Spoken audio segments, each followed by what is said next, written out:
Okey. Assalamualaikum warahmatullahi wabarakatuh.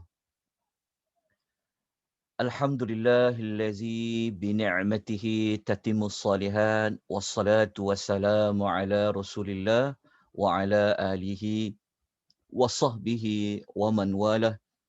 Allahumma bika asbahna wa bika amsayna wa bika nahya wa bika namut wa ilaikan nusyur. Amma ba'd. Tuan-tuan, puan-puan, muslimin dan muslimat, rahimani wa rahimakumullah, segala puji bagi Allah Subhanahu wa taala. Kita memuji-muji Allah kerana Allah Subhanahu wa taala merupakan Rabbul Alamin yang mengatur, yang menguruskan sekalian alam. Maka Allah Taala telah mengaturkan kita pada pagi ini dapat sekali lagi kita bertemu di atas talian Zoom ini untuk kita sama-sama memahami tafsiran ayat yang terkandung di dalam suratul Fatihah. Kita telah diatur oleh Allah Subhanahu Wa Taala pada pagi ini untuk kita sama-sama mengambil teladan, kita mengambil faedah daripada suratul Fatihah, merupakan salah satu nikmat Allah yang Allah beri kepada kita kerana Allah memberikan kita keizinan, Allah bagi kita kesempatan, ya, di ketika orang lain dalam kesibukan, Allah Taala memberi kita ruang untuk kita belajar secara langsung.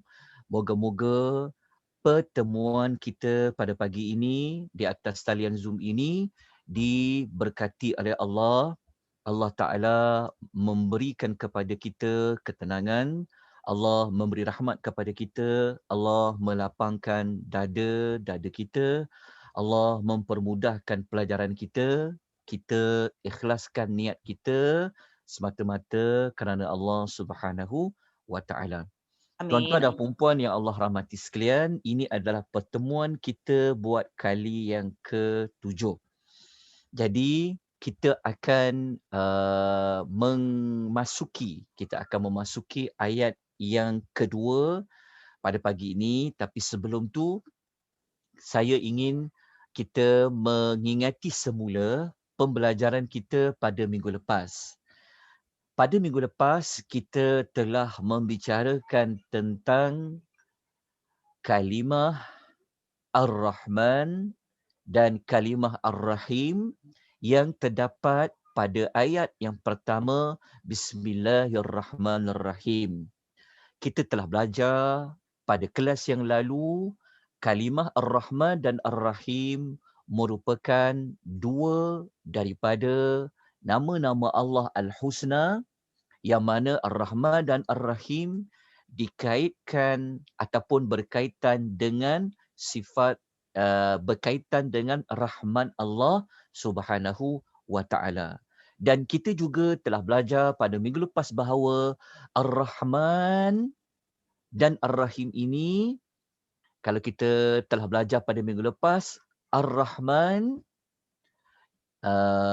sifat Allah, Rahman Allah Ar-Rahman ini, kalau kita tengok di nota yang dipaparkan di hadapan tuan-tuan dan puan-puan, muka surat 54 di dalam buku, kita telah belajar Ar-Rahman ini, sifat rahmat Allah itu, dia menyeluruh kepada semua makhluk. Menyeluruh kepada semua makhluk. Sama ada di dunia, sama ada di hari akhirat. Tidak mengira apa pun jenis makhluk itu. Kalau manusia itu, dia beriman ke, dia tak beriman ke, dia akan mendapat sifat rahmannya Allah itu. Bagaimana bentuknya telah kita ulas pada minggu lepas. Begitu juga apabila kita bincang Ar-Rahim. Sebab tu kalau kita tengok susunan, daripada susunan perkataan pun kita dah nampak ada perbezaan. Maksudnya kita belajar tentang Ar-Rahim. Ar-Rahim, sifat Ar-Rahman, sifat Ar-Rahim Allah ini, dia lebih khusus. Kalau Ar-Rahman, dia umum, dia menyeluruh.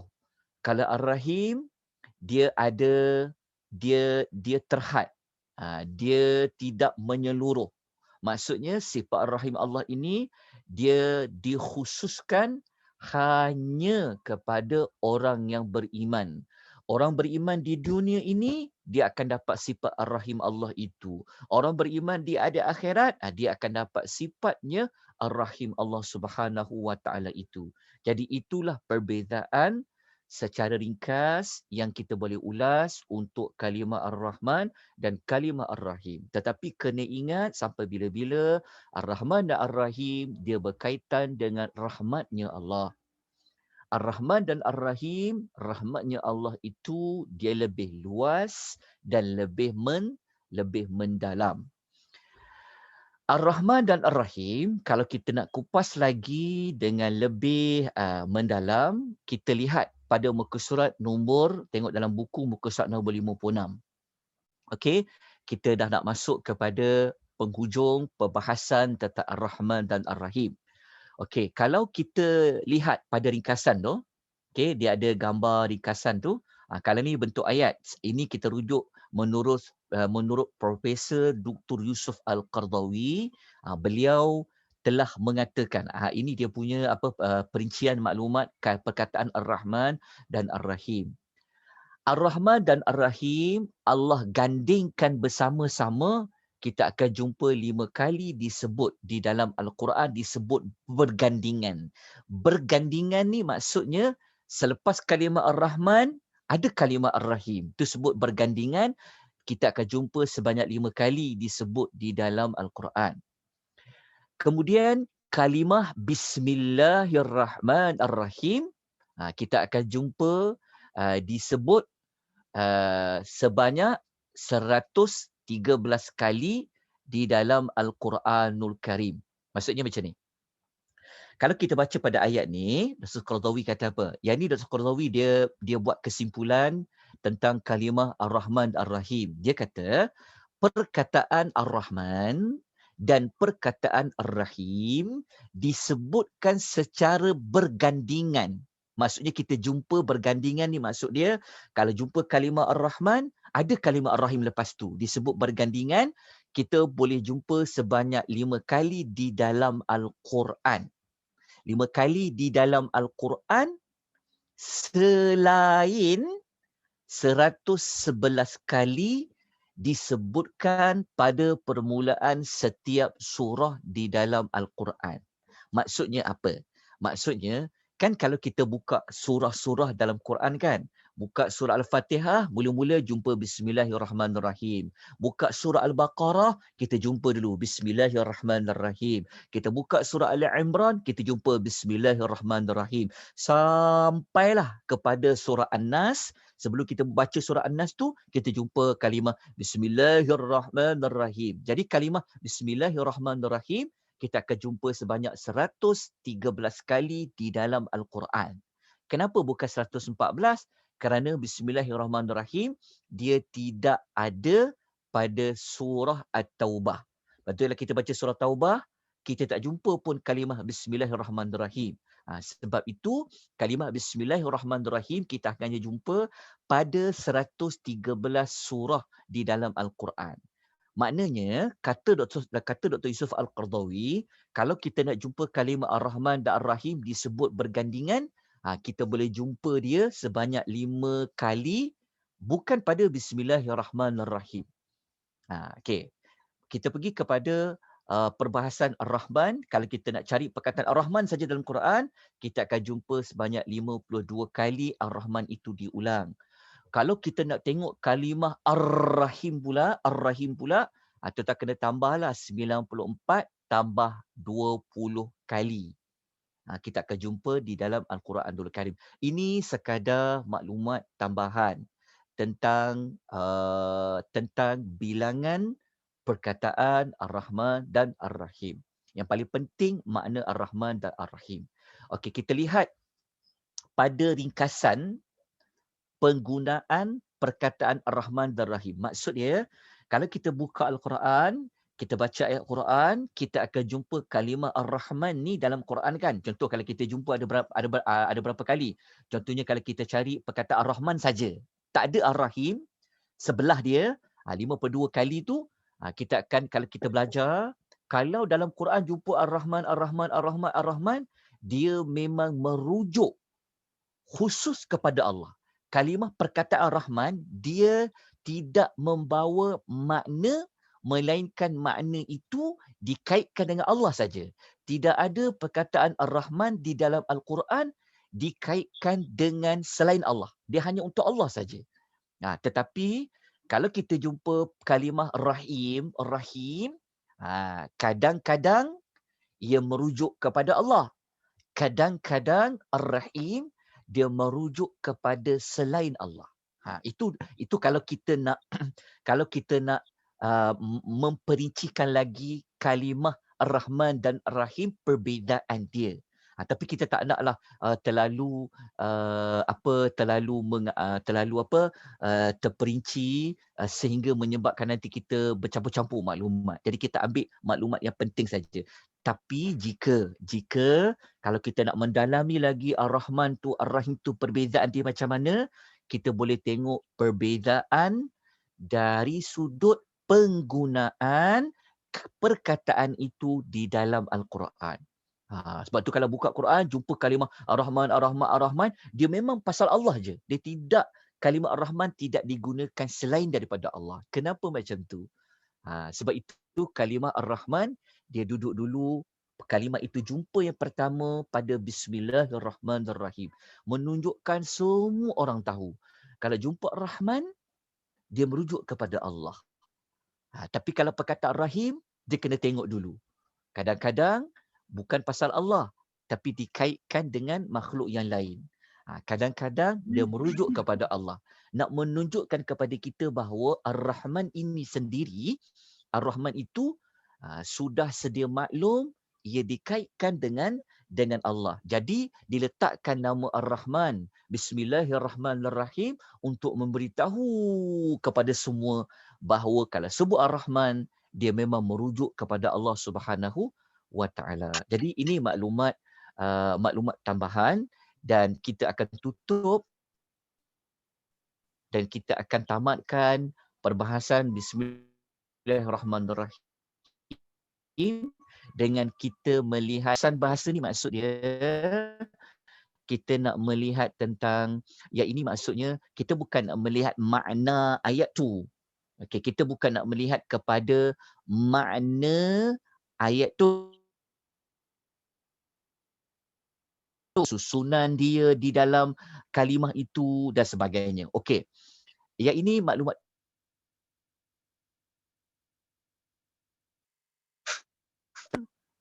kalimah Bismillahirrahmanirrahim. Kita akan jumpa dulu kalimah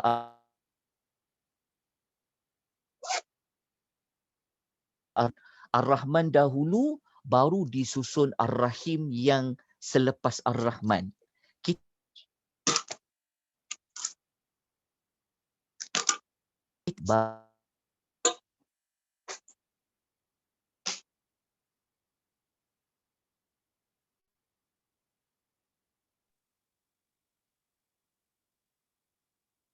Saya punya line agak terganggu pada pagi ni. Okey, nampak ya? Kita sambung insya-Allah.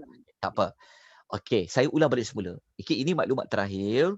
Maklumat terakhir kita nak cerita tentang kalaulah kita bertanya ataupun jika kita ditanya, kenapa Ar-Rahman tu jumpa dulu baru jumpa kalimah Ar-Rahim, kan? Okey, ni dari sudut kehalusan. Maksudnya kalau kita perhati betul-betul, sebab tu kalau belajar ilmu dalam Quran, kalau kita belajar ayat-ayat dalam Quran, salah satu maklumat yang kita boleh belajar dari sudut penyusunan ayat, penyusunan kalimah, penggunaan huruf. Itu banyak dibincangkan. Okay. Tapi yang paling penting, kita dah belajar tafsiran ayat itu. Tafsiran ayat antara perkara paling utama sekali nak faham ayat. Tapi jika kita nak mendalami peringkat yang lebih dalam, kita boleh lihat dari sudut penyusunan kalimah ataupun perkataan dalam sesuatu ayat. Okey, kita bagi contoh. Kalau kita jumpa kalimah Bismillahirrahmanirrahim, kenapa Ar-Rahman dulu baru Ar-Rahim? Okey, kita terus pergi kepada perkara yang kedua. Muka surat 56 kita terus pergi kepada perkara yang kedua. Kenapa Ar-Rahman dan Ar-Rahim ni kalau kita tengok dekat sini, okey tengok. Allah memulakan dengan, maksudnya kenapa Allah mulakan Ar-Rahman baru jumpa Ar-Rahim? Jawapan dia, Allah memulakan dengan sesuatu yang umum. Jadi kita kena gariskan perkataan sesuatu yang apa? Sesuatu yang umum. Nampak tak? Ar-Rahman, dia makna Ar-Rahman ni kita dah belajar pada minggu lepas, rahmat Allah yang menyeluruh, yang umum untuk semua makhluk dia. Maksud dia, Ar-Rahman ini dia umum. Jadi umum tu letak dulu. Kemudian barulah Allah menyebut sesuatu yang khusus. Sesuatu yang khusus. Khusus tu kalimah apa? Khusus tu adalah kalimah apa? Iaitu kalimah Ar-Rahim. Kita belajar minggu lepas kan. Ar-Rahman Allah ni, sifat rahmat Allah tu dia menyeluruh kepada semua. Maksud dia umum. Kalau Ar-Rahim, dia lebih spesifik. Dia hanya terhad kepada orang beriman. Oleh kerana umum itu lebih luas, maka umum tu diletak dulu. Baru disusun yang khusus. Umum sebut dulu, baru sebut khusus. Jadi kalau orang tanya, kenapa Ar-Rahman, perkataan Rahman dulu, baru Ar-Rahim? Jadi kita kata, oh Ar-Rahman tu dia umum, Ar-Rahim tu dia khusus. Maka disusun dulu yang umum, baru yang khusus. Kalau kita baca huraian itu, Allah Ar-Rahman merupakan kasih sayang yang dikurniakan oleh Allah kepada semua manusia. Manakala Ar-Rahim merupakan kasih sayang yang Allah khususkan kepada orang beriman saja. Ini telah kita ulaslah. Okey, kemudian perkara yang berikutnya, kenapa kalimah Ar-Rahman disusun dulu baru Ar-Rahim? Tapi kalau kita nak lanjutkan lagi, kenapa jumpa kalimah Allah dulu baru Ar-Rahman, baru Ar-Rahim? Bismillah, jumpa Allah dulu, kalimah Allah, baru jumpa Ar-Rahman, baru jumpa Ar-Rahim. Kenapa? Okey, ni dia punya jawapannya. Okey, didahulukan kalimah Allah kerana kalimah ini saya besarkan. Nampak tak kalau saya besarkan? Nampak ya? Lagi besar lagi. Baik. Okey, kita tengok. Sekejap saya tunjukkan. Sekejap. Okey. Didahulukan kalimah Allah kerana kalimah Allah ini merupakan nama yang khas. Saya warnakan dekat sini supaya kita lebih nampak sekejap ya. Adalah nama yang sekejap. Dia adalah nama yang khas. Nampak tak? Sekejap Dia adalah nama yang apa? Nama yang khas. Allah dia adalah nama yang khas. Okey. Manakala nama yang khas.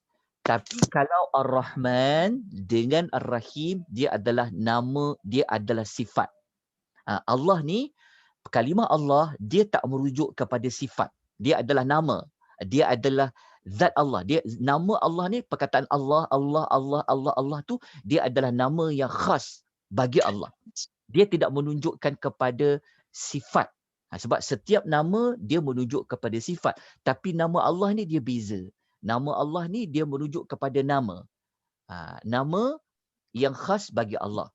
Okey. Tetapi Ar-Rahman dan Ar-Rahim dia adalah sifat bagi Allah. Allah tu mempunyai sifat apa? Allah mempunyai sifat Ar-Rahman, Allah mempunyai sifat Ar-Rahim. Tapi disebabkan Allah tu dia nama yang khas, sebab tu diletak dulu, didahulukan. Lepas tu, saya kena kontrol suara. Lepas tu nama, sebab tu Ar-Rahman dan Rahim dia adalah sifat. Ar-Rahman dan Rahim dia adalah sifat bagi Allah. Jadi antara nama khas dengan sifat, maka kita kena dahulukan terlebih dahulu adalah nama yang khas, barulah sifat. Allah tu adalah nama khas bagi Allah. Allah tu mempunyai sifat apa? Mempunyai sifat Ar-Rahman, mempunyai sifat Ar-Rahim.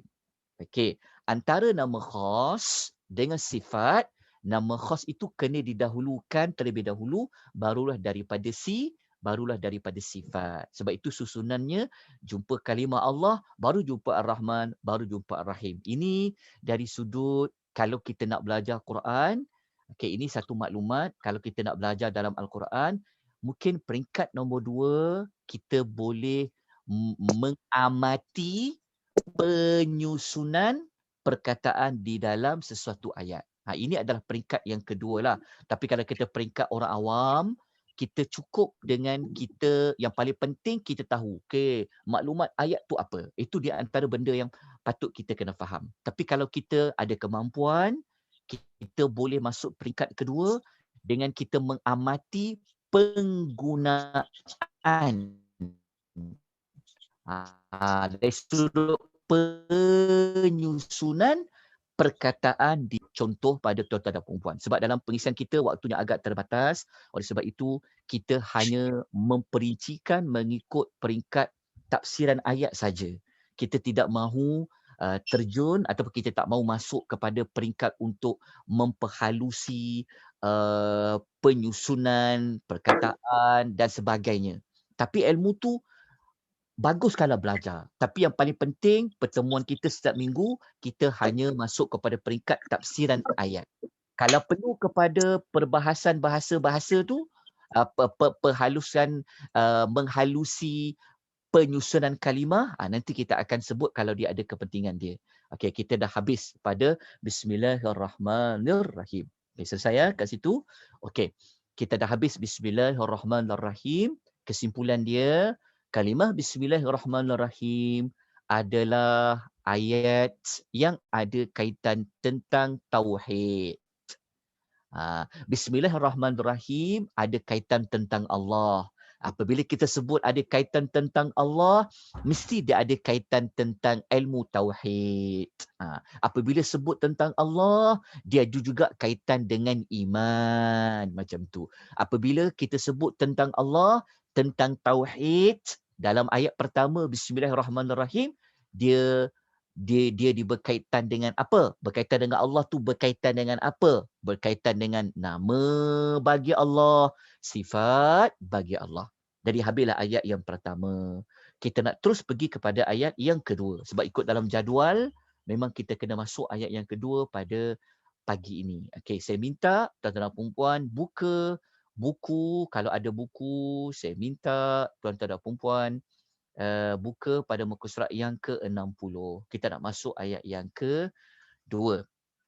Okey, sebab waktu kita agak terbatas, jadi maafkan saya kerana tidak dapat untuk membaca satu ayat di dalam buku. Nak baca satu ayat dalam buku tu ni, waktunya agak panjang.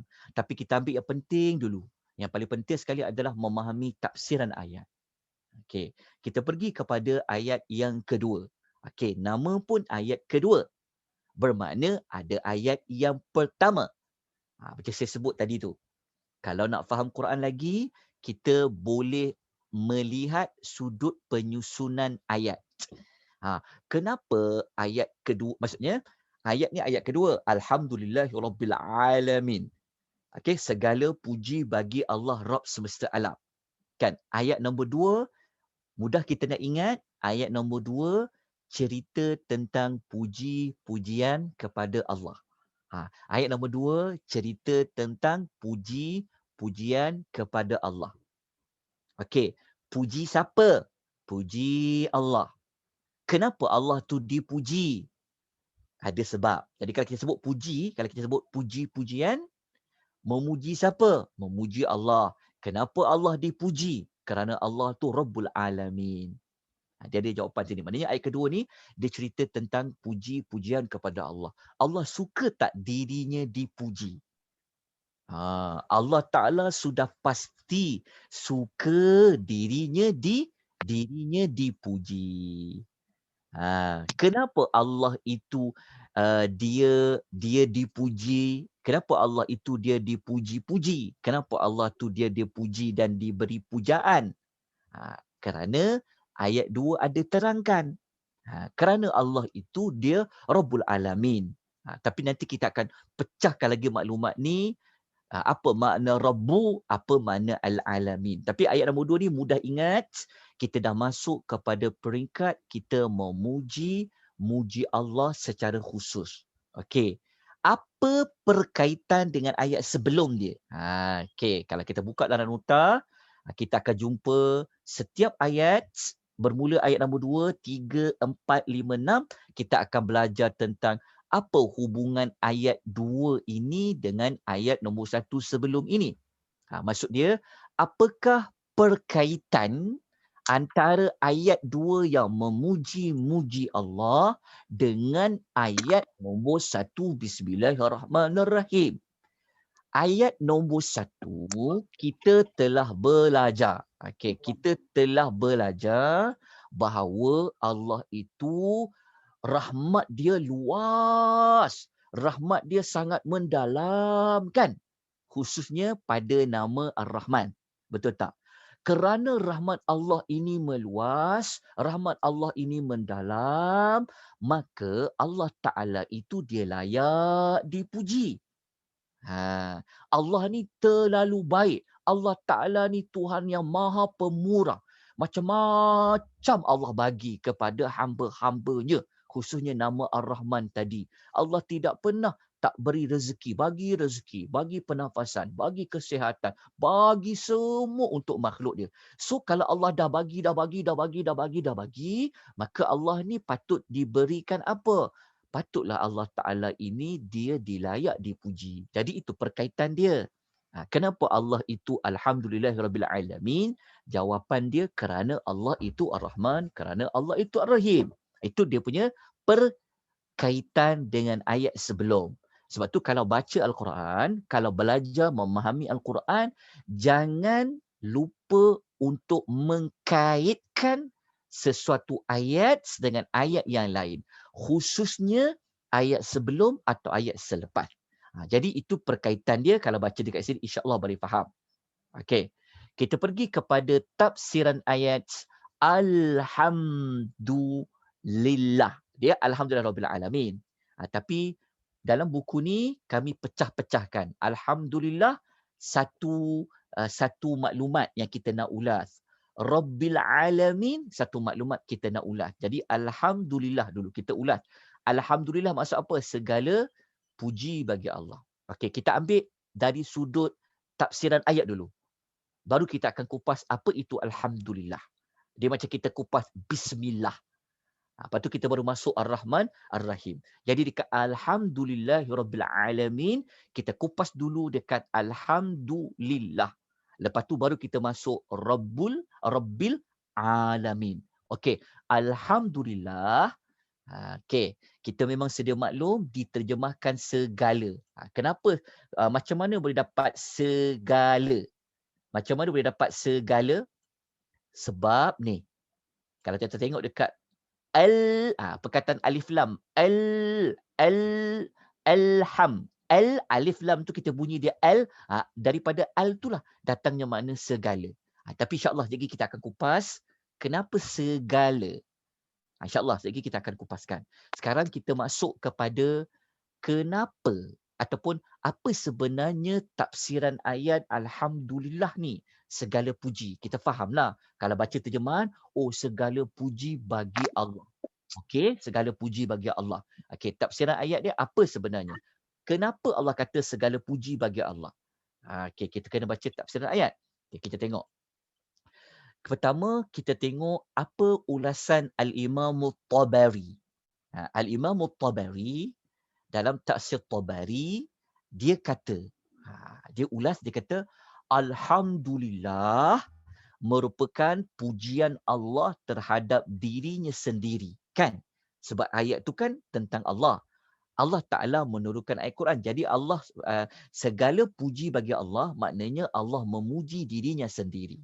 Allah saja yang layak memuji dirinya sendiri. Macam kita tak boleh puji diri kita sendiri. Tapi Allah Ta'ala layak, patut, berhak memuji dirinya sendiri. Itu kita faham. Okey. Kenapa dia puji dirinya sendiri? Apa sebenarnya yang Allah nak kata pada kita yang baca ayat Quran ni? Kata Imam Tabari, dalam ayat itu terkandung perintah kepada hamba-hambanya supaya mereka muji Allah. Maksud dia ni, dia punya dalil dia. Kenapa Allah memuji dirinya sendiri? Sebenarnya Allah Ta'ala nak suruh kita pujilah dia. Kalau Allah dah puji dirinya sendiri, bermakna secara tak langsung Allah nak suruh kita pujilah diri. Kita kenalah puji Allah. Jadi pada kalimah segala puji ni, dia mengandungi perintah. Walaupun tak ada ayat tu tak kata aku perintahkan kamu memuji Allah. Tetapi kita boleh faham dia adalah perintah melalui kita mengambil faham dari sudut Allah memuji dirinya sendiri. Maknanya apa ya? Maknanya Allah nak suruh kita pujilah Allah itu. Seolah-olah Allah cakap pada kita, ucapkanlah Alhamdulillah. Itu mesej yang dapat kita belajar nombor 1. Okey, faham ya untuk ulasan Tabari ni. Lepas tu pula kita nak masuk kepada perbahasan dari mana datangnya perkataan segala tadi tu. Segala ni penting ya, kalimah alhamdu. Ingat dalam Quran sangat penting melihat perkataan yang ada yang tak ada al. Lepas tu kadang-kadang kita jumpa di dalam Quran ada perkataan dia ada alif lam depan dia. Kadang-kadang dia tak ada alif lam kat depan dia. Itu bukan suka-suka ya. Tapi dia ada makna dia. Okey. Kita tengok Ibnu Katsir kata apa. Okey, Ibnu Katsir seorang ulama tafsir, dia kata huruf alif dengan huruf lam pada alhamdu tu kan ada alif lam kan, alif dengan lam, okey, menunjukkan segala segala apa, jenis, segala bentuk puji itu hanyalah untuk Allah semata-mata. Perkataan penggunaan tu sebenarnya dia, sebab tu kita terjemah segala puji bagi Allah. Perkataan segala tu sebenarnya macam mana boleh muncul segala tu? Kerana ada huruf alif dengan huruf alif, ada huruf lam. Maksud dia, kalau macam kita puji orang kan, sebab tu kita puji orang ni tak semua boleh puji tau. Kita tak boleh nak memuji orang sesuka hati, kena tengok kesan pujian tu sebagainya. Tapi kalau dengan Allah Ta'ala ni, memang tidak ada sedikit ruang pun Allah tidak layak untuk tidak dipuji. Maksud dia, kalau Allah kata segala puji ni, nak puji macam mana, dia pujilah Allah Ta'ala tu. Kalau macam kita puji orang kenapa? Kita puji, dia baik, dia rajin, dia apa? Dia pandai kan? Itu kita bagi manusia, kita ada limit-limit dia. Kalau dia tak cantik, takkan kita kata dia cantik. Kalau dia tak pandai, takkan kita kata dia pandai. Betul tak? Dia akan jadi membodek pula. Tapi kalau dengan Allah dia tidak ada sedikit pun Allah Ta'ala tidak layak dipuji. Allah Ta'ala layak dipuji. Tapi kita nak puji macam mana ya? Kita nak puji Allah macam mana? Segalalah. Apa saja bentuk pujian, apa segala bentuk kata-kata yang memuji, semua itu layak untuk Allah. Macam tu. Kalau macam kita manusia, kita hanya puji macam ada skop dia saja, ada limit dia. Sebab dia pandai lah, aku puji dia pandai. Dia rajin, kita puji dia rajin. Tapi dengan Allah Ta'ala, semua bentuk dan jenis pujian. Itu makna ayat dekat segala puji. Okay, yang kedua kita dapat dah. Okay, yang berikutnya, okay, kita terus pergi kepada yang ketiga ni. Kita tengok makna yang ketiga. Perbahasan yang ulasan daripada Dr. Muhammad bin Musa Al-Nafar. Okey, beliau ulas tentang alhamdu tu. Sebab tu kalau lepas ni kalau kita zikir alhamdulillah, alhamdulillah, alhamdulillah, alhamdulillah, alhamdulillah. Mungkin selama ni kita hanya sebut alhamdulillah, alhamdulillah, alhamdulillah kan. Tapi lepas ni kalau kita zikir, hati kita ni dah boleh faham dah. Kita dah timbul penghayatan. Segala puji bagi Allah, segala puji bagi Allah. Kita dah dapat penghayatan dia. Allah Ta'ala ni dia layak dipuji dengan segala bentuk puji. Sebab tu kita tak boleh nak senaraikan. Allah ni dipujikan apa? Kerana dia baik, kerana dia pemurah, kerana dia sekian-sekian tu. Semua itu sudah terkandung pada kalimah segala. Segala. Jadi lepas ni kalau kita bertahmid, kita puji Allah, alhamdulillah, alhamdulillah, alhamdulillah, alhamdulillah, alhamdulillah tu, kita dah dapat penghayatan Allah Ta'ala ni semua bentuk puji-pujian Segala-galanya ada pada Allah. Macam tu, itu maksud segala dia.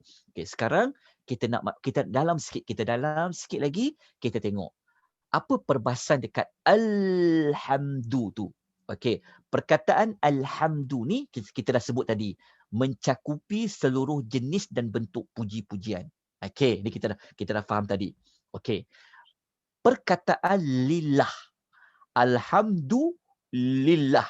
Kenapa ada lillah? Lillah itu dia menunjuk kepada pengkhususan. Sebab tu kita kata segala puji tu apa pun bentuk dan jenis pujian. Tapi segala puji, semua nak puji ni nak bagi kat siapa? Nak kata kat siapa? Nak kata dia hanya lillah, untuk Allah saja. Kita kena memuji, kita kena memuja hanya untuk Allah sahaja. Kerana Allah ni tidak ada sedikit pun ruang yang Allah Ta'ala tidak layak dipuji. Dia beza dengan makhluk.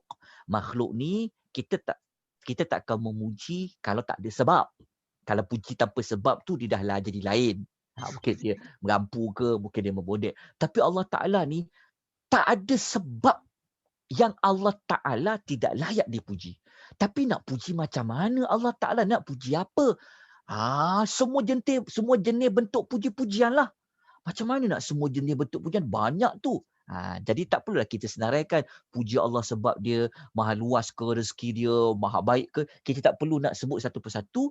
Cukup yang semua-semua tu terletak pada kalimah alhamdu. Nampak tak? Alhamdu tu segala. Jelas ya? Kita tak perlu nak puji Allah senaraikan. Puji nombor 1, puji nombor 2, puji ketiga, puji keempat, tak perlu. Tapi kita telah sebut segala puji, bentuk, jenis terletak pada kalimah al. Sebab tu dia ada segala puji. Okay, jelas kat sini. Lepas tu, segala puji tu nak disandarkan, nak disebut kepada siapa? Lillah, lillah, lillah, kepada Allah. Sebab tu lillah kat situ merujuk kepada pengkhususan. Okey, ini kita dah faham dari sudut tafsiran ayat secara ringkas. Okay, saya ulang balik semula. Kalimah alhamdulillah, memang kita sedia maklum dia adalah puji-pujian yang puji-pujian itu layak, patut diucapkan kepada Allah. Nak puji apa? Bentuk pujiannya macam mana? Semua, segala puji-pujian bagi Allah. Secara tidak langsung, kalimah alhamdulillah menunjukkan kepada perintah kita kena memuji Allah. Allah memuji dirinya sendiri. Allah memberitahu kepada kita, kalau aku dah puji diriku sendiri, kamu semua ni memang patut memuji diriku.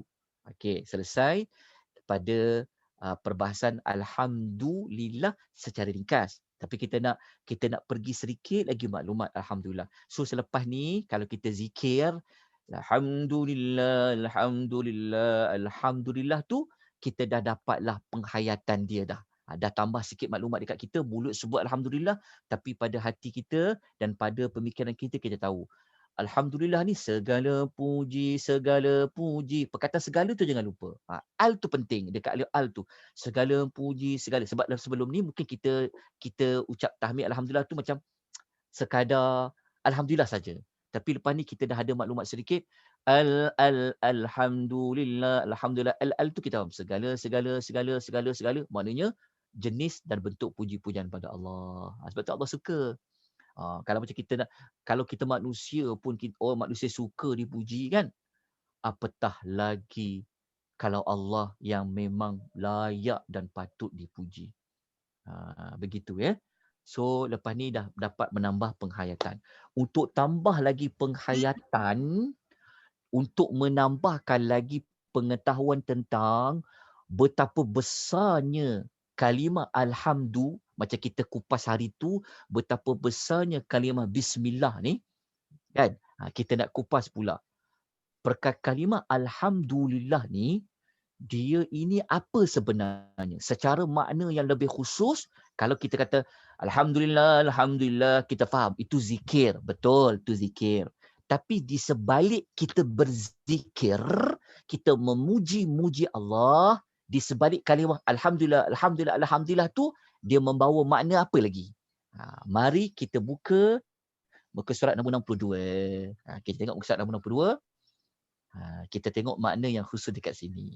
Nampak tak? 1, 2 dan 3. Okey. Kita pergi kepada Alhamdulillah. Okey. Alhamdulillah ni, memang kita faham Alhamdulillah ni dia adalah puji-pujian kepada Allah. Betul. Allah Ta'ala layak dipuji. Betul. Segala bentuk-bentuk pujian, kita hanya sandarkan kepada Allah. Okey. Di sebalik kalimah Alhamdulillah, maksudnya kalau kita selalu menyebut Alhamdulillah, Alhamdulillah ni sebenarnya akan membawa kepada makna apa lagi? Yang pertama, ucapan Alhamdulillah dia dikaitkan dengan ucapan syukur. Ucapan syukur. Ini kita akan sebut dalil dia. Kalimah Alhamdulillah di dalam Islam, kalau kita banyak sebut Alhamdulillah, Alhamdulillah, Alhamdulillah, secara tidak langsung, sebenarnya kita telah berdoa dengan sebaik-baik doa. Nanti kita akan kupas. Kalimah Alhamdulillah, Alhamdulillah ni, di sebalik kalimah Alhamdulillah, Alhamdulillah, okey, di sebalik kalimah Alhamdulillah, Alhamdulillah ni maknanya apa? Ia merupakan nikmat Allah yang terbaik sekali. Ada 3. Alhamdulillah, memang dia puji-pujian. Itu kita mesti sedia maklum. Kan? Sebab tu banyak orang kempen. Bertahmidlah kepada Allah. Alhamdulillah, Alhamdulillah, Alhamdulillah. Di sebalik ucapan Alhamdulillah, sebenarnya kalimah Alhamdulillah, dia sebenarnya adalah ucapan pengakuan kita bersyukur kepada Allah. Di sebalik kalimah Alhamdulillah, ia merupakan sebaik-baik doa. Kalimah Alhamdulillah, kalau kita ucapkan, di sebalik ucapan itu, sebenarnya kita dah dapat nikmat yang terbaik dalam banyak-banyak nikmat. Macam mana tu? Kita akan ulas di bawah tu. Okay, kita tengok dia punya dalil-dalilnya.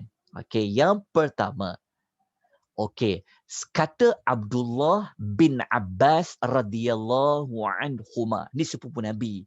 Dia kata alhamdulillahi kalimatu syukri. Tengok dia kata alhamdulillah itu adalah kalimah syukur. Nampak tak? Kalimah syukur. Maksud dia, salah satu cara kita nak bersyukur melalui ucapan. Maka apakah ucapan kita nak bersyukur kepada Allah adalah ucapan Alhamdulillah.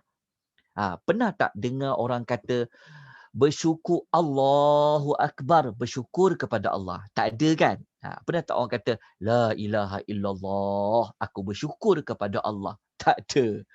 Tapi kalimah syukur, mesti orang kata Alhamdulillah, bersyukur kepada Allah. Sebab tu, cara bersyukur kepada Allah, salah satu sudut dengan ucapan. Ucapan macam mana untuk menzahirkan saya bersyukur kepada Allah melalui ucapan Alhamdulillah. Jadi kalau kita selalu sebut Alhamdulillah, Alhamdulillah, Alhamdulillah, Alhamdulillah, sebenarnya kita telah menunjukkan rasa syukur kepada Allah. Sebab itu Ibnu Abbas kata, kalau hamba itu berkata Alhamdulillah, maka Allah Ta'ala akan kata kepada hamba itu, syakarani abdi. Allah kata, oh hambaku tu telah mensyukuriku. Bayangkan kalau kita ucap banyak kali dalam sehari.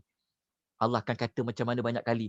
Hambaku tu telah mensyukuriku, hambaku tu telah mensyukuriku. Sebab tu kalimah Alhamdu merupakan kalimah yang menunjukkan rasa syukur kepada Allah. Nampak tak? Selama ini kita duk baca alhamdulillahirabbilalamin. Di sebalik kalimah alhamdulillahirabbilalamin, kalau kita hanya sembahyang wajib, kita ucap 17 kali sehari semalam melafazkan rasa syukur. Ha, dapatlah maklumat pertama. Lepas tu kita pergi kepada maklumat yang kedua.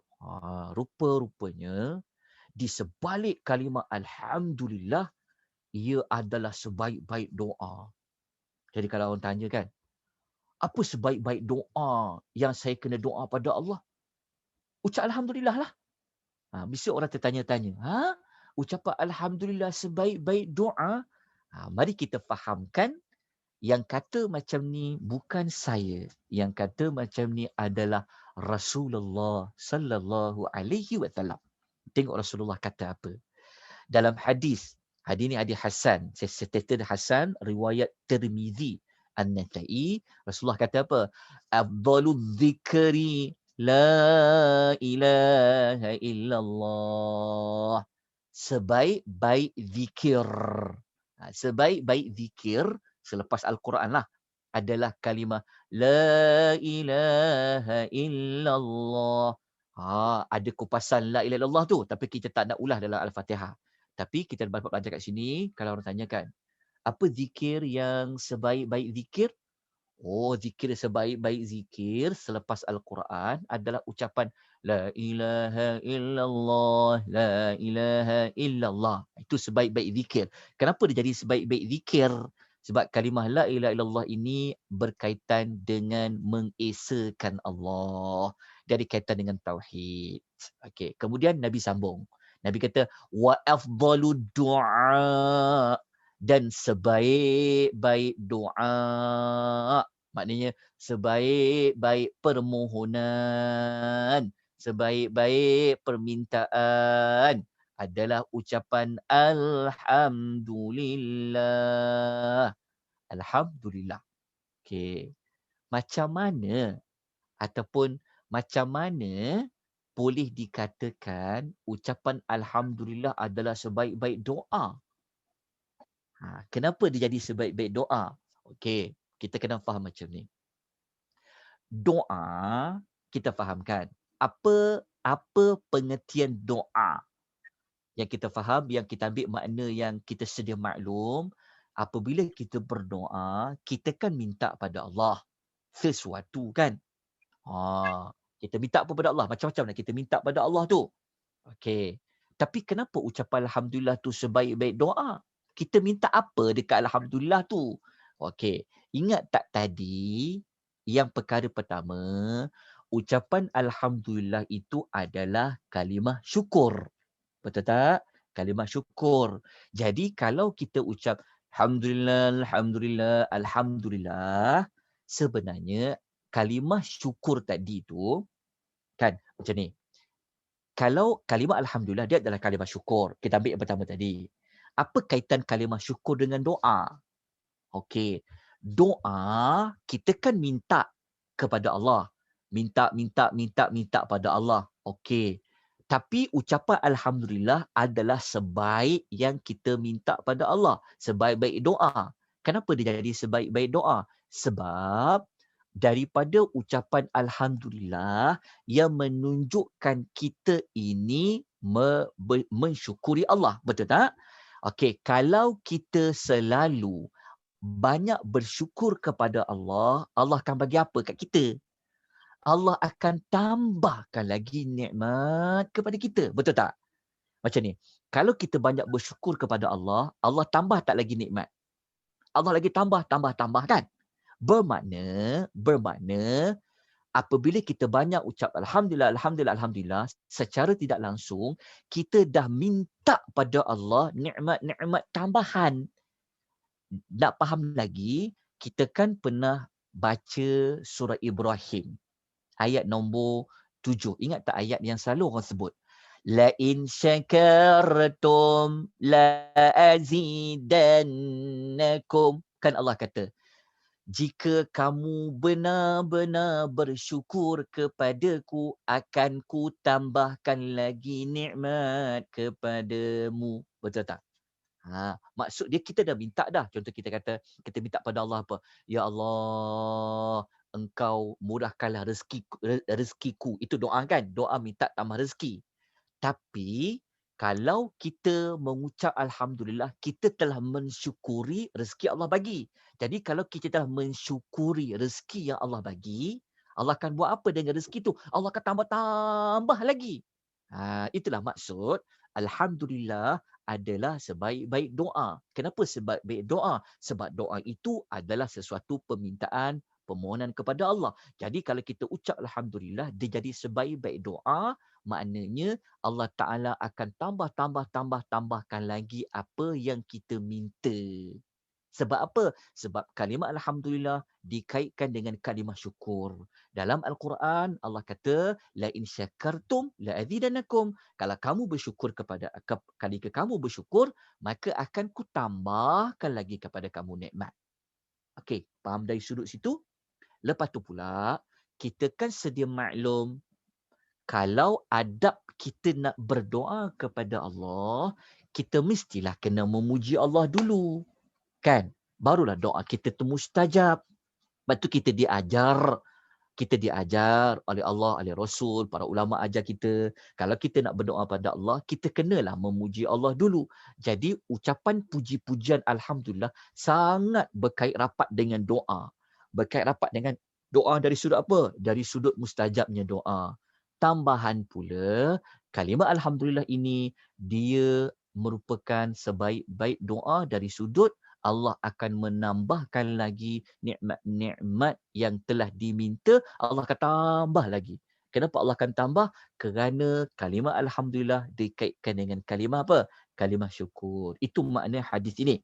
Okey, kita pergi yang ketiga. Yang ketiga, rupa-rupanya selama ini kita yang banyak sebut Alhamdulillah, Alhamdulillah, Alhamdulillah ni sebenarnya apa yang kita dapat? Sebenarnya kita dah dapat nikmat yang terbaik tau. Macam mana boleh jadi nikmat terbaik? Mungkin selama ni kita yang baca Alhamdulillah ni, yelah, sebab tu kalau kita belajar berbeza ya. Kita belajar, kita mendalami beza pengetahuan kita. Lepas ni kan, kita suka sangat ucap Alhamdulillah, Alhamdulillah. Kan sebelum ni kita dah amal Bismillah, Bismillah, Bismillah. Lepas ni tambah lagi maklumat. Ui, seronoknya baca Alhamdulillah. Sebab apa? Daripada kalimah Alhamdulillah, kita telah mendapat nikmat yang banyak Allah bagi. Nak tahu macam mana? Kita akan kupas. Tapi sebelum kita tengok dalil dulu. Okey. Hadis Nabi, riwayat Ibnu Majah, hadis ini hadis sahih. Sabda Nabi SAW, Man an'ama Allahu ala abdin ni'matan. Allah tidak menganugerahkan nikmat kepada seorang hamba, faqala, lalu hamba tu mengucapkan Alhamdulillah, illa kana alladhi a'ta afdala mimma akhadha. Melainkan ucapan Alhamdulillah yang puji-pujian yang dia sampaikan itu lebih baik daripada nikmat yang dia dapat. Saya ulang balik. Maksud dia, hadis ni Nabi SAW kata pada kita apa? Dalam banyak-banyak nikmat yang Allah bagi pada hamba, kalau hamba tu ucap Alhamdulillah, lagi nikmat daripada nikmat yang hamba tu dapat. Macam mana tu? Okey, maksud dia macam ni. Okey. Sebutkan nikmat yang Allah beri kepada kita. Contoh kita kata apa nikmat dekat dunia Allah bagi kepada kita? Kita dapat nikmat apa? Kita dapat nikmat apa? Kita dapat nikmat kesihatan, contoh kan? Kalau kita ambil contoh nikmat kesihatan, seolah-olah hadis ni kata macam ni. Di antara nikmat, maksudnya macam ni. Engkau ucap Alhamdulillah itu merupakan lebih nikmat daripada dapat nikmat kesihatan. Macam mana? Kita akan upas kejap lagi sebagai contoh dulu. Contoh kita dapat nikmat apa? Kita dapat nikmat apa? Kita dapat nikmat makan minum. Contoh kan? Maka hadis ni kata apa? Kalau kau ucap Alhamdulillah tu sendiri merupakan lebih nikmat daripada dapat nikmat makan dan minum. Macam mana tu? Maksud dia, hadis ni Nabi nak bagi tahu pada kita. Kalau kita ucap Alhamdulillah, ucapan Alhamdulillah tu apa? Puji-pujian kepada Allah. Betul tak? Puji-pujian kepada Allah. Allah suka tak dipuji? Ya, Allah suka dipuji. Bahkan ucapan Alhamdulillah itu adalah perintah dari Allah untuk memuji Allah. Jadi kalau Allah perintah kita puji dia, kita pun pujilah dia. Allah suka. Kalau Allah suka, Allah bagi apa dekat kita? Maka kita sedia maklum. Ganjaran, balasan dari Allah itu ia lebih baik daripada apa yang kita dapat dekat dunia ini. Betul tak? Kalau kita memuji Allah, Allah balas puji-pujian tu dengan apa? Tentulah Allah balas dengan pahala, Allah bagi rahmat, Allah bagi redha dia, boleh buat masuk syurga.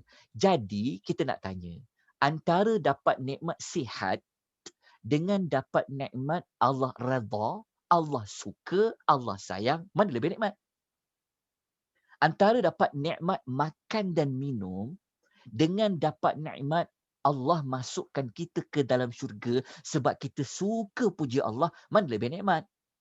Tentulah nikmat masuk ke dalam syurga. Macam mana dapat nikmat masuk syurga? Allah Ta'ala suka memuji dia. Jadi kalau kita puji-puji Allah, maka kita dapat nikmat kasih sayang Allah.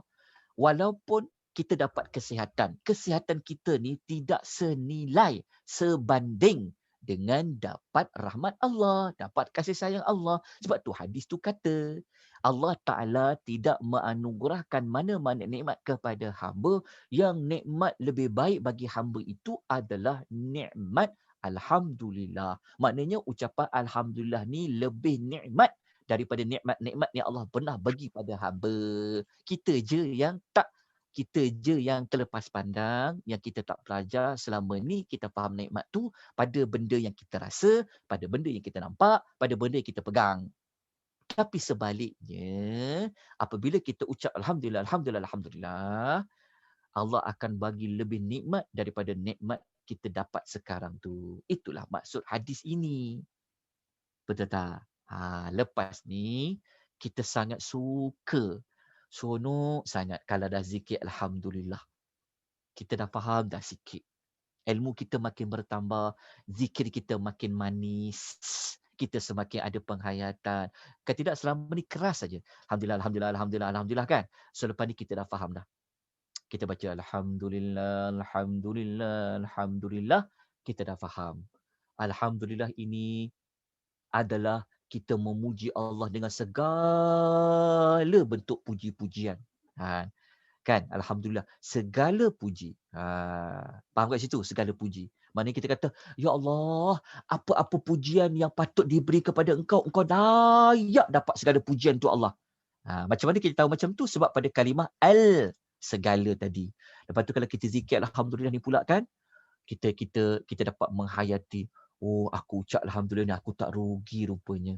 Rupanya aku ucap Alhamdulillah setiap hari ni, maksudnya kita menunjukkan, Ya Allah, aku bersyukur kepadamu, Ya Allah, aku bersyukur kepadamu, Ya Allah. Daripada ucap Alhamdulillah. Walaupun kita tak sebutlah, aku bersyukur kepada Allah, Alhamdulillah. Aku bersyukur kepada Allah, Alhamdulillah. Tak ada, kita tak sebutlah aku bersyukur tu. Tapi di sebalik ucapan Alhamdulillah, kita menunjukkan rasa syukur kepada Allah. Lepas tu pula rupa-rupanya kita duk baca Alhamdulillah, Alhamdulillah, kita telah berdoa dengan sebaik-baik doa. Kan kita dah dapat tambah pengetahuan kita. Selama ni kita faham doa tu macam benda minta je kan. Minta. Ya Allah minta ni. Betul, itu betul. Tapi di sebalik kalimah Alhamdulillah tu, kita dah seperti meminta sesuatu pada Allah. Sebab kalimah Alhamdulillah, Allah Ta'ala akan tambah nikmat. Sebab kalimah Alhamdulillah, kalimah syukur. Kemudian yang ketiga, rupa-rupanya di sebalik kalimah Alhamdulillah, Alhamdulillah itu merupakan nikmat yang paling terbaik daripada nikmat-nikmat yang pernah kita dapat. Jadi nampak tak kedudukan kalimah puji-pujian kepada Allah? Itu belum dari sudut pahala lain tu kemudianlah.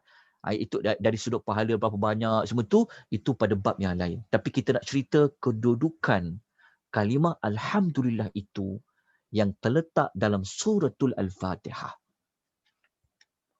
Besar tahu Al-Fatihah dalam hidup kita. Dia punya nilai Al-Fatihah tu, ya Allah. Kita kan dah belajar kelebihan dia. Nampak ya? Jadi kalimat Alhamdulillah. So lepas ni, kalau kita baca kalimat Alhamdulillah Alamin ni, dia dah tak macam dulu baca. Kita baca Alhamdulillah Alamin ni, kita dah dapat penghayatan dia lah. Di sebalik kalimat Alhamdulillah. Itu belum kupas lagi Rabbil Alamin. Kita baru baca pada kalimat Alhamdulillah. Segala puji bagi Allah. Baik. Jam pun sudah menunjukkan pukul 10. Saya ada kelas yang kedua jam 10.30. 62 amalan pembuka pintu syurga. Saya jemput tuan-tuan semua pun ikut kelas tersebut. Jadi saya akan berhenti di sini. Besok pagi insya-Allah. Besok pagi insya-Allah kita mungkin lebihkan sikit waktu. Kita akan kupas lagi. Kalau kita banyak puji Allah Ta'ala ni, kita dapat apa? Nanti kita akan kupas pada besok hari. Tuan-tuan tengok dalam nota tu ada. Nanti kita akan kupas tentang ni. Kita akan kupas tentang ni, muka surat ni nanti. Dalam buku baca dulu. Ni, tajuk kelebihan membanyakkan zikir kalimah Alhamdulillah. Nanti baca dulu ya. Tengok pada muka surat nombor 68. Dalam buku sampai muka surat nombor yang berikutnya. Jelas tu kalimah Alhamdulillah. Alhamdulillah kan. Sebab itu kalau kita belajar mendalami Alhamdulillah ni, nanti kita akan belajar, besok pagi kita akan nampak, rupanya Alhamdulillah ni satu kalimah yang menyelesaikan semua masalah. Betul, Tuan. Kalimah ni, ucapan Alhamdulillah ni adalah kalimah yang sebenarnya kalimah yang bagi solusi kepada semua masalah. Macam mana tu? Besok kita kupas lagi. InsyaAllah. Besok kita akan memberi kupasan tentang kalimah Alhamdulillah. Saya buka 1-2 soalan tentang kalimah Alhamdulillah Rabbil Alamin sebelum kita tamatkan. Ustaz, dalam chat sudah ada 2 soalan Ustaz ya. Dalam chat ada 2 soalan. Sekejap ya. Assalamualaikum warahmatullahi wabarakatuh. Bukan sekejap. Okey. Saya ingin bertanya bagaimana ya Ustaz seseorang yang selalu mengucapkan rasa syukur atas musibah yang menimpanya kerana dia yakin ada kebaikan yang bakal Allah bagi selepas ini. Adakah betul Allah akan kurniakan syurga khas untuk mereka yang bernama Mentor di Hadi? Ya, yang ini yang saya suruh baca tu. Betul. Kalau kita kena musibah, sepatutnya kita ucap syukur juga Alhamdulillah. Ini yang kita akan sembang pada besok. Ini kita akan bincang pada besok. Besok kita akan bincang selama ini orang tak ucap pun Alhamdulillah ketika dia kena musibah. Dia ucap Alhamdulillah ketika dia dapat bergembira saja. Lepas ni kita ubah.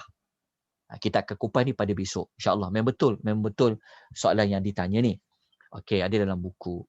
Nota ni, okey, nota ni bukan nota ya Puan Misna. Ini bukan nota, ini adalah buku. Tapi kita jadikan ia sebagai nota.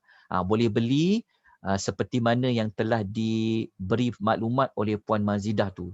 Boleh hubungi saya sendirilah. Buku tu ada lagi, saya akan post as soon as possible. Okey, buku. Mohon Ustaz beritahu mereka refer kepada chat. Refer dekat chat. Saya dah hantar mesej dalam chat. Okey, tengok dalam chat ada semua maklumat kat situ nak tepan buku. Buku ada lagi. InsyaAllah. Jadi buku ni kita jadikan dia sebagai nota sebab tu kita kempen belilah buku. Tapi kalau tak mampu sangat nak beli buku, tak apa. Kalau tuan nak beli buku, nak buat ansuran boleh. 50 kali bayar pun boleh. Aku je. Kalau tak mampu je tak apa. PM je saya. InsyaAllah. Kita cari jalan macam mana nak serahkan buku tu.